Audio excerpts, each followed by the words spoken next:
Hi hello friends, welcome back. SND family vlog. வாங்க friends, வீடியோக்குள்ளே போகலாம். இன்றைக்கி என்ன சமையல்னு பார்த்தீங்கன்னா, கத்திரிக்காய் கார புளிக்குழம்பு. தேவையான பொருட்கள்: வெங்காயம், தக்காளி, கத்திரிக்காய். நான் கத்திரிக்காய் நீட்ட வாக்கில் அரிஞ்சு வச்சுருக்கேன். நீங்கள் வேணுன்னா நீல வாக்கில் அரிஞ்சுக்கோங்க. அடுத்து பார்த்தீங்க அப்படின்னா, வெங்காயம் தக்காளி அரைச்சி வச்சுருக்கேன். புளி கரைச்சி வச்சுருக்கேன். வெந்தயம், சோம்பு, ஜீரகம், பூண்டு தட்டி வச்சுருக்கேன். புளிக்குழம்பு மசாலா தூள், மஞ்சத்தூள் கொஞ்சோண்டு இது சேர்த்துக்கோங்க. பெருங்காயத்தூள் நான் சேர்க்கலை.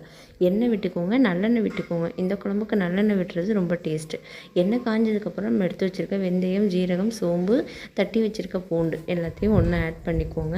ஆட் பண்ணி லைட்டாக அப்படியே செவந்து வந்ததுக்கப்புறம் பார்த்தீங்க அப்படின்னா, நம்ம வெங்காயம் போட்டுக்கலாம்.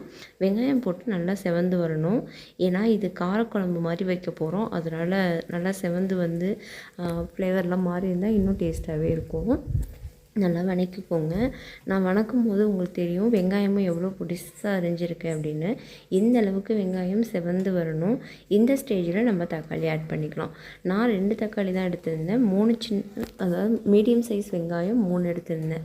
ஸோ தக்காளி இந்த மாதிரி வந்ததுக்கப்புறம் கொஞ்சம் வணங்கிறதுக்காக நம்ம உப்பு ஆட் பண்ணிக்கிறோம். உப்பு ஆட் பண்ணதுக்கப்புறம் பார்த்திங்க அப்படின்னா நல்லா குழஞ்சி வரும். வெங்காயம் தக்காளி குழஞ்சி வந்ததுக்கப்புறம் நம்ம வந்து எடுத்து வச்சுருக்க கத்திரிக்காயை சேர்த்துக்கலாம். கத்திரிக்காயை சேர்த்து நல்லா ஒரு பெரட்டுங்க. பெரட்டி முடிச்சதுக்கப்புறம் அதுக்கு தேவையான உப்பு சேர்த்துக்கோங்க. ஸோ மொத்த குழம்புக்கு தேவையான உப்புமே நான் இவ்வளோ தான் சேர்த்துருக்கேன். நல்லா உப்பு சேர்த்து கிண்டி விடுங்க. அந்த ஸ்டேஜில் பார்த்திங்கன்னா நம்ம எடுத்து வச்சுருக்க புளிக்குழம்பு மசாலாத்தூள், மஞ்சத்தூள், பெருங்காயத்தூள் 3மே ஒன்றா சேர்த்து ஒரு பெரட்டிக்கலாம். நல்லா பெரட்டி விட்டுருங்க. பெரட்டி விட்டதுக்கப்புறம் பார்த்திங்கன்னா அரைச்சி வச்சுருக்க வெங்காயம் தக்காளி பேஸ்ட்டு கொஞ்சோண்டு தான் அரைச்சி வச்சுருந்தேன். அதை எடுத்து ஊற்றிக்கோங்க. ஊற்றி நல்லா வணக்கி விட்டதுக்கப்புறம் பார்த்திங்கன்னா கூடவே கொஞ்சமாக ஆட் பண்ணியிருக்க புளி கரைசல் எடுத்துக்கலாம். நம்ம புளிக்குழம்புக்கு கரைசலா மாதிரி கரைசலை இது வந்து காரக்குழம்பு அப்படிங்கிறதுனால கொஞ்சம் திக்காகவே இருக்கட்டும் அப்படிங்கிறதுக்காக லைட்டாக தான் கரைச்சிருக்கேன். ஸோ இதிலையே நம்ம வேக விட போகிறோம். ஆல்ரெடி நம்ம வணக்கினதுலேயே கத்திரிக்காய் வெந்திருக்கும்.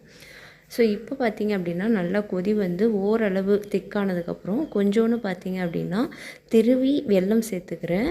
வெல்லம் வந்து அரை கட்டி ஒரு கட்டிலாம் சேர்க்கலைங்க. நான் ஒரு கொஞ்சமாக திருவி விட்டு சேர்த்துருக்கேன், கத்தியால் சுரண்டி விட்டு. ஸோ சேர்த்து நம்ம சுற்றிலும் வலிச்சு விட்டு ஒரு 5 நிமிஷம் நம்ம இப்படி கைவிடாமல் கிளறிக்கிட்டே இருக்கலாம். ஏன்னா குழம்பு திக்காக இருக்கிறதுனால கீழே அடி பிடிக்க வாய்ப்பு இருக்குது. ஸோ எண்ணெய் பிரிஞ்சு வரும். நல்லெண்ணெய்ங்கிறதுனால இன்னுமே டேஸ்ட்டு கூடும், வாசமாகவும் இருக்கும். எண்ணெய் பிரிஞ்சு இந்த அளவுக்கு வந்ததுக்கப்புறம் நம்ம வந்து அடுப்பை ஆஃப் பண்ணிக்கலாம். இப்படி கைவிடாமல் வந்து நம்ம கிளறிக்கிட்டே இருக்கணும். எண்ணெய் கிளற எண்ணெய் பிரிஞ்சு வர இன்னுமே டேஸ்ட்டு கூடும். நம்ம போட்டிருக்க வெல்லத்தோடு சேரும்போது அசல் வந்து கத்திரிக்காய் குழம்பு மாதிரி இருக்காது. வத்த குழம்போட டேஸ்ட்டு அல்டிமேட்டாக இருக்கும், பார்த்துக்கோங்க.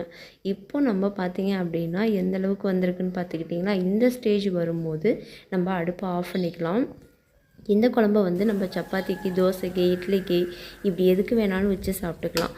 ஸோ இதுக்கப்புறம் நம்ம வந்து அடுப்பை ஆஃப் பண்ணிட்டு நம்ம பிளேட் போட்டு மூடிடலாம். இப்போ வாங்க நம்ம சாப்பாடை பார்க்கலாம். இன்றைக்கி சாப்பாடு பார்த்திங்க அப்படின்னா கத்திரிக்காய் போட்ட புளிக்குழம்பு.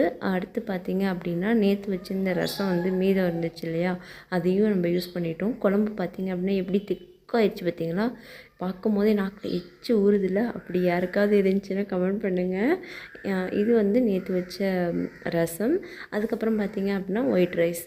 ஸோ இன்றைக்கி நம்மளோட லன்ச் வந்து இதுதாங்க. சாரி, இது இன்றைக்கான லன்ச் இல்லை, நேற்று அதாவது வெள்ளிக்கிழமைக்கான லன்ச் தான். என்னால் நேற்று வந்து கொடுக்க முடியல, அதனால் இன்றைக்கி கொடுக்குற வீடியோ. அப்புறம் நம்ம இதில் ஷார்ட் வீடியோ வந்து தினமும் வந்துடும்.